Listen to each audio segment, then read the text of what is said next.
Bantuan sebanyak RM6,000 setahun ataupun RM500 sebulan diberikan kepada mereka yang berkelaikan. Kalau diberi pilihan kepada anda untuk menerima bantuan ini, adakah anda bersetuju?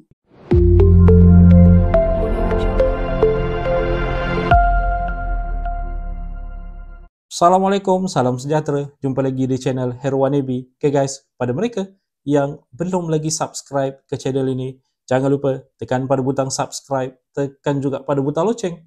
Thank you guys. Okay, VPN. Pernahkah anda mendengar perkataan ini? VPN. Pasti mungkin ramai yang masih lagi ingat berkaitan dengan VPN ataupun nama penuhnya Bantuan Prihatin Nasional. Okay, ini adalah bantuan yang pernah disalurkan sewaktu zaman COVID dahulu selain daripada BPR, Bantuan Prihatin Rakyat. Ada bantuan BPN juga, Bantuan Prihatin Nasional, dan ini sebenarnya sangat-sangat dekat dengan rakyat, terutama sekali sewaktu zaman COVID dahulu. Ramai yang sebenarnya tidak ada pekerjaan, diberhentikan daripada pekerjaan, ataupun bagi mereka yang berniaga, perniagaan mereka memang sangat-sangat terkesan sewaktu zaman COVID dahulu, yang mana setelah itu telah pun diperkenalkan bantuan-bantuan untuk membantu rakyat, untuk membantu peniaga-peniaga kecil dan sebagainya. Salah satunya seperti yang dinyatakan sebentar tadi adalah Bantuan Prihatin Nasional ataupun nama singkatannya BPN. Okay, baru-baru ini kalau anda perasan, ada daripada pihak pembangkang telah pun memperkenalkan ataupun mencadangkan ataupun cuba untuk menarik perhatian ramai yang mana mengatakan jika diberi peluang untuk memerintah, mereka akan memperkenalkan Bantuan Prihatin Nasional ini semula, iaitu BPN, yang mana jumlah keseluruhannya seperti dinyatakan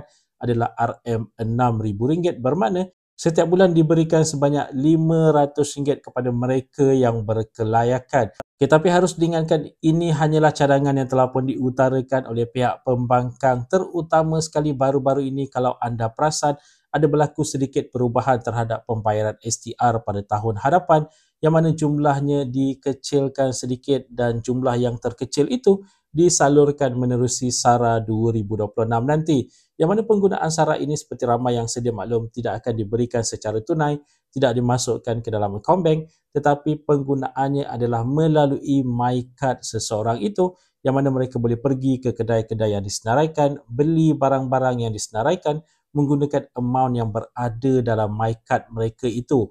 Ada sekatan-sekatan tertentu terhadap penggunaannya, tak semua barang boleh beli dan tak boleh juga melakukan pembelian itu di semua kedai. Akibat daripada itu, pihak pembangkang mungkin cuba untuk mengutarakan penambahbaikan yang mungkin mereka bakal lakukan jika mereka diberi pilihan untuk memerintah kembali. Jadi mereka telah pun memperkenalkan ataupun mencadangkan agar BPN, iaitu Bantuan Prihatin Nasional ini, diperkenalkan kembali kalau katakanlah mereka diberi peluang untuk memerintah kembali. Dan diperkatakan antara perkara yang mungkin bakal mereka lakukan adalah pemberian sebanyak RM500 setiap bulan, bermakna setahun jumlah keseluruhannya adalah RM6,000. Walau bagaimanapun harus diingatkan, perkara ini hanya boleh terjadi jika berlakunya pertukaran tampuk kepimpinan, berlakunya pertukaran pentadbiran kerajaan pada masa hadapan. Okey, untuk info, untuk pengetahuan anda di luar sana, baru-baru ini telah pun dibentangkan perbentangan bajet 2026 yang mana antara lainnya telah pun diperincikan berkaitan dengan STR 2026,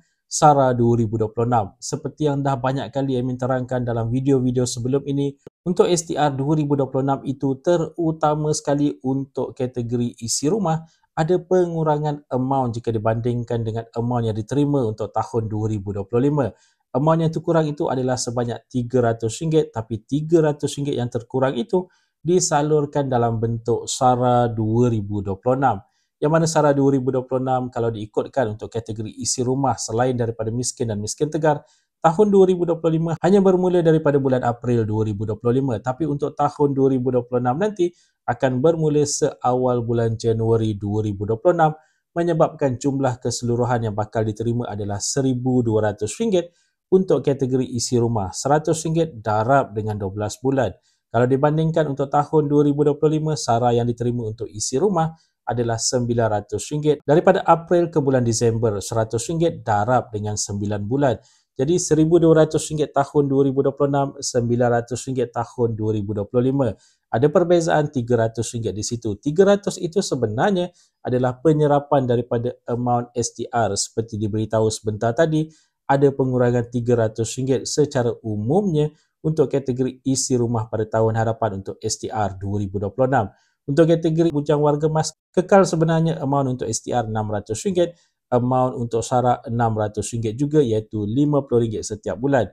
Manakala yang ini yang menjadi sedikit polemik, yang menjadi sedikit perdebatan di media sosial, amount untuk kategori bujang 21 ke 59 tahun STR tidak ada untuk tahun 2026. Bermakna STR 2026 tiada untuk kategori bujang 21 ke 59 tahun, tapi digantikan dengan SARA RM600, RM50 setiap bulan diberikan kepada kategori bujang 21 ke 59 tahun ini. Jadi apa pendapat anda berkaitan dengan cadangan yang telah pun diutarakan oleh Ketua Pembangkang, terutama sekali berkaitan dengan cadangan untuk BPN ataupun Bantuan Prihatin Nasional RM500 sebulan selama 12 bulan? Tinggalkan di ruangan komen pendapat anda berkaitan dengan perkara ini.